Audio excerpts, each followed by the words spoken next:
కి స్వాగతం. నెల్లూరు నవాపేటలోని యజ్ఞకులస్తులకు సంబంధించిన శ్రీకృష్ణ ధర్మరాజు దేవస్థానము అనేక్రాంతకు గురయ్యిందని కొంతమంది అగ్నికులస్తులు ఆరోపించడం సరికాదని అగ్నికుల క్షత్రియ సంఘం నాయకులు నగరి చంద్రశేఖర్, మిట్ట ధనుంజయ్ తెలిపారు. ఆదివారం అగ్నికుల క్షత్రియ సంఘం నాయకులు సమావేశం నిర్వహించారు. సందర్భంగా వారు మాట్లాడుతూ కొంతమంది కుల సంఘం నాయకులు శ్రీకృష్ణ ధర్మరాజు దేవాలయంలో అధికారం చలాయించాలనే ఉద్దేశంతో ఆరోపణలు చేయిస్తున్నారన్నారు. దేవాలయ ఆస్తులకు సంబంధించి అందరూ కలిసి సమావేశం నిర్వహించుకొని మాట్లాడాలని, ఇష్టానుసారంగా ఆరోపణలు చేయడం మంచిది కాదన్నారు. ఆధిపత్యం చలాయించాలని ఆరోపణలు చేసేవారు ఈరోజు ఆలయ అభివృద్ధికి సహకరించలేదన్నారు. ఇప్పటికైనా అందరూ మీటింగ్ పెట్టుకుని చర్చించుకోవాలని, దానికి మేము సిద్ధంగా ఉన్నామన్నారు. మీటింగుకు సంబంధించి ఖర్చులు మేమే భరాయిస్తామన్నారు. అసత్య ఆరోపణలు మానుకొని అందరూ ఐక్యంగా అభివృద్ధికి సహకరించాలన్నారు. ఈ కార్యక్రమంలో అగ్నికుల క్షత్రియ సంఘం నాయకులు పాల్గొన్నారు. నవాపేటలో ఉన్నటువంటి ధర్మరాజ స్వామి దేవస్థానం దగ్గర మా కులానికి సంబంధించినటువంటి కులస్తులందరూ సమావేశమయ్యి ఈ దేవాలయానికి జరిగేటువంటి కార్యక్రమాలు, దాని మంచెడ్ల గురించి విచారించేదానికి ఒక సమావేశం ఏర్పాటు చేశాము. సమావేశం ముఖ్య ఉద్దేశం ఏంటంటే, ఈ జిల్లా అధ్యక్షుడైనటువంటి ఒక ఆయన ఇక్కడున్నటువంటి ఈ దేవాలయం ఏదో ఆక్రమణకు గురైపోయింది, దీన్ని మేము చేసే నాయకత్వం చేసేవాళ్ళు సరిగ్గా చేయడం లేదు, అందువల్ల దీన్ని మాకు ఇచ్చేస్తే మేమే దాన్ని అభివృద్ధి చేసేస్తాము అని మాట్లాడుతున్నారు. ఆయన ఎప్పుడూ ఉన్నటువంటి మూలాపేట ధర్మాల దేవస్థానం దురాక్రమణకు గురైంది, దాన్ని ఏమైనా సరిదిద్దాడా? నెల్లూరు ట్రంక్ రోడ్లో కోట్ల రూపాయలు ఆస్తి ఉన్నటువంటి ఆరణి కందపమేశ్వర సత్రం దురాక్రమణకు గురి ఉంది, దాన్ని ఏమైనా చేయగలిగాడా?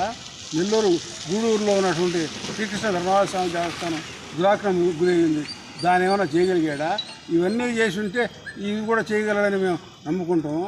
కానీ ఇక్కడ ఒక దురాక్రమం అంటే ఎప్పుడో 50 సంవత్సరాల నుంచి ఉన్నటువంటి వాళ్ళని లేపి మేము చేసే శక్తిపాత్రులు మాకు లేవు. ప్రభుత్వం సహకారం చేస్తే వాళ్ళే లేపేసి మాకు స్వాధీనం చేయమని మేము కోర్టు కూడా పోయి ఉన్నాము. ఆ కోర్టు ఇంకా జడ్జిమెంట్ రాలేదు. అది మాకు ప్రస్తుతం జరిగేటువంటి పరిణామం. మేము వాళ్ళు అంత అవసరం అయితే ఒకరోజు అందరూ కలిసి ఇదే దేవాలయం దగ్గర ఒక సమావేశం ఏర్పాటు చేస్తే జరగబోయే పరిణామాలు ఏ విధంగా ఉంటాయో ఆలోచించుకొని ఒక నిర్ణయానికి వస్తాము. ఎందుకు అనవసరంగా అందరూ చూసి వాళ్ళు అగ్నిగుడితో ఈ విధంగా కొట్లాడుతున్నారు, దేవాలయం కోసం కొట్లాడుతున్నారు అటువంటి పేరు ఊర్లో వినపడుతుంది. అది అవసరమా మీకు? అది లేకుండా మీరందరూ ఎప్పుడైనా సరే ఒక పేపర్ ప్రకటన ద్వారా కానీ, లేదంటే ఒక మైక్ అనౌన్స్మెంట్ ద్వారా కానీ నెల్లూరు టౌన్ మొత్తం చెప్పి ఒక సమావేశాన్ని ఏర్పాటు చేయవలసింది. ధనుంజయ నేను అగ్నికుల క్షత్రియ సంఘంలో ఈసీ నెంబర్గా ఉన్నాను ఇంతకుముందు. కానీ ఈ అగ్నికుల క్షత్రియ సంఘం నెల్లూరు జిల్లాలో ఉందనే కానీ మా సంస్థలకు కానీ ఎప్పుడు కానీ ఏ విధమైన తోడ్పాట్లు అందించడం జరగలేదండి. ఇదేదో ఈ దేవస్థానం అనేకరాత్రం అయిపోతుంది, అన్ని దేవస్థానాలు అనేకరాత్రం అయిపోతుందని మాట్లాడుతున్నారు. ఈ దేవస్థానం అయితే అనేకరాత్రం కాలేదండి.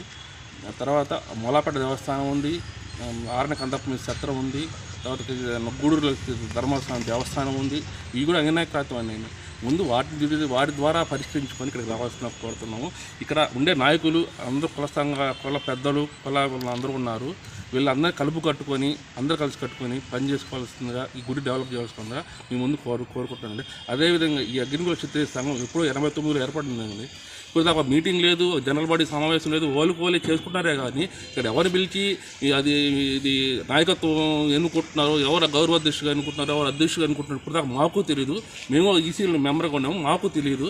వాళ్ళ ఇష్ట ప్రకారం వాళ్ళ ఇష్టానుసారంగా ఉండే వాళ్ళ ఆధిపత్య పోరు చలాయించుకుంటున్నారే కానీ వాళ్ళు ఇప్పుడు దాకా మీటింగ్ పెట్టేది కూడా సర్వ సమావేశం ఇప్పుడు దాకా పెట్టలేదండి. వాళ్ళ బయలులో ఏదో పేర్లు మార్చుకొని రిజిస్టర్ చేసుకుంటున్నారే కానీ అందరిని పిలిచి మీటింగ్ పెట్టి టౌన్ చేస్తాం లేదు. మేము మీ పత్రికా విలేకరుల ముందు తెలియపరుస్తున్నాం. మేము టౌన్ హాల్ మేము బుక్ చేస్తాం, భోజన ఖర్చులు మేము పెట్టుకుంటాం. మీరందరూ కలుసుకొని నెల్లూరు జిల్లా అగ్నికుల క్షత్రియ సంఘం అంతా కలుసుకొని అందరినీ పిలిచి ప్రమాణంగా మీటింగ్ పెట్టుకొని కొత్త బడిని ఎన్నుకుంటామని మా ముందు మేము నిర్ణయించుకుంటాం. సమన్వయంగా ఆ ఖర్చులు, టౌన్ హాల్ ఖర్చులు, భోజన ఖర్చులు మేము పెట్టుకుంటాం. మీరెవరు భారించబడాలి, మేము పెట్టుకుంటాం. దానికన్నా రెడీగా ఉన్నామని కోరుతూ అందరిని ఆహ్వానిస్తున్నాం.